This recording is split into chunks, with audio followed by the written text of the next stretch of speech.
FIR. FIR એટલે first information report, પ્રથમ માહિતી અહેવાલ. એફઆઈઆર બીએનએસએસની કલમ નંબર 173 હેઠળ પોલીસ લખતી હોય છે, પોલીસ સ્ટેશનમાં લખાવવામાં આવતી હોય છે, એટલે પોલીસ લખતી હોય છે. એફઆઈઆર જે તે પીડિત વ્યક્તિ હોય એમના દ્વારા અથવા એમના સગા સંબંધી હોય તો એમના દ્વારા અથવા જે તે વ્યક્તિને ગુનાની તમામ હકીકત ખબર હોય તો એમના દ્વારા લખાવવામાં આવતી હોય છે.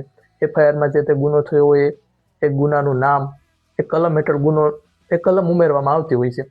જે તે જગ્યાએ ગુનો થયો હોય એ જગ્યાનું નામ, જે તે પીડિત વ્યક્તિ હોય, ફરિયાદી હોય એમનું નામ, તે આરોપીની જાણ હોય તો આરોપીનું નામ પણ લખવામાં આવતું હોય છે.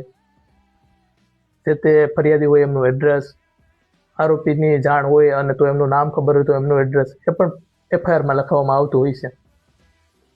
જે તે જગ્યાએ ગુનો થયો હોય એ જગ્યાનું નામ, જે તારીખે ગુનો થયો હોય એ તારીખ, ટાઈમ, તમામ બાબત એફઆઈઆરમાં લખવામાં આવતી હોય છે. અને આખી